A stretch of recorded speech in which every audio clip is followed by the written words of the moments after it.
Good evening. My name is Marsha Washington. This is the Implication of Social Welfare Policy course with Professor Dr. Kendall Johnson.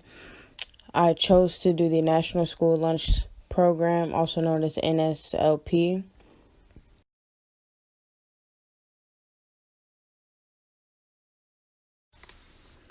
Okay, so my field placement interest would be the public school system focusing on childhood obesity. Identifying the social problem.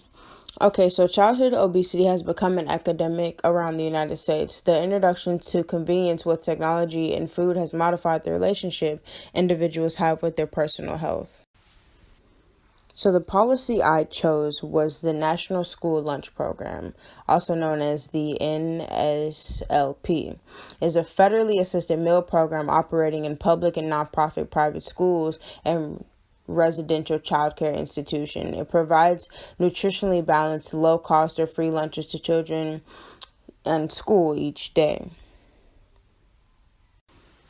Okay, when discussing the National School Lunch Program, some of the facts and statistics that I discovered while researching this topic were that the school lunch program was introduced and signed under the Harry Truman administration in 1964.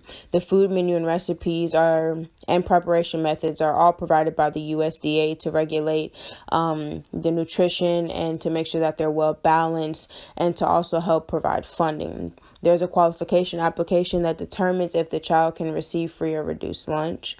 Children with families and incomes at or below 130% of the federal poverty level are eligible for free meals.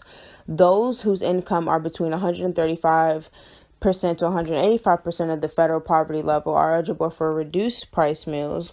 Schools may not charge children more than 40 cents for a reduced price lunch. Okay, so an historical analysis would be that the NSLP branched off from the Richard B. Russell National School Lunch Act, which is a federal law created to assist with the NSLP to provide low cost or free school lunch to qualified students in subsidized schooling. President Truman believed it was important for children to understand proper health and to provide every child with a balanced meal on a day-to-day basis. About 50% of students currently enrolled in public schools come from low-income based homes where sometimes there may not be a meal provided on a day-to-day basis. Okay, so for our social analysis, obesity in children aged from 2 to 19 years old is documented to be about 18.9% in low-income homes. Also 19.9% in middle-income homes and 10.9% in the highest groups.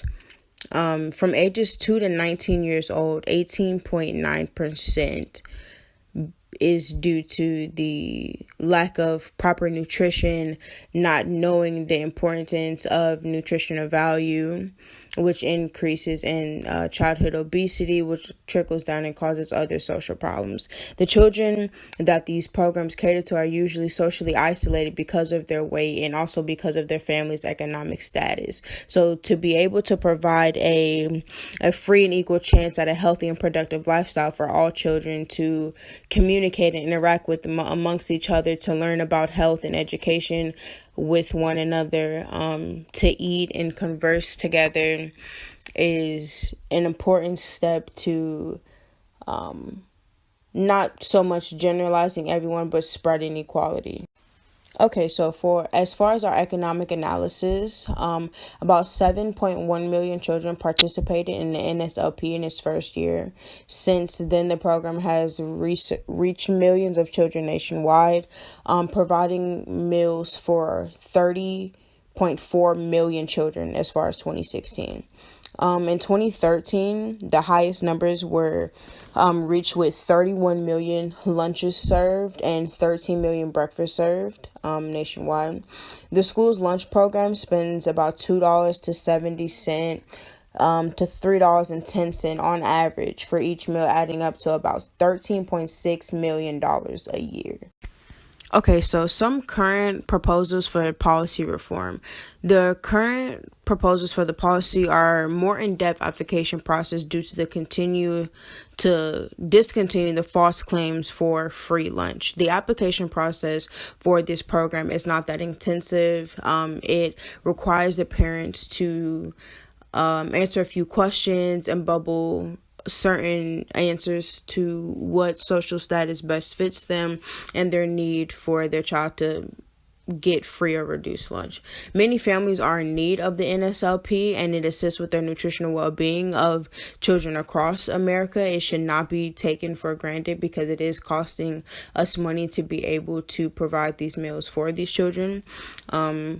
Some policy reform that is being researched and looked upon are requiring families to show more proof of income and facts regarding their children's health status, so progress can be monitored on maybe weight loss or families with history of hypertension, so the meals can be more intensive, more personalized to promote a better well-being.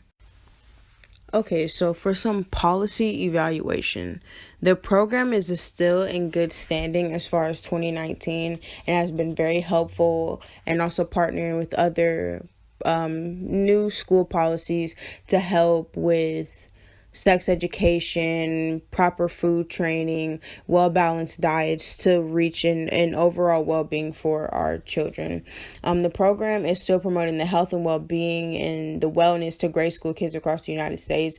The program is staying within budget and remaining just as effective. It continues to provide at least 2 balanced meals a day while the children are at school, and also fights against childhood obesity with causing them to learn proper nutrition.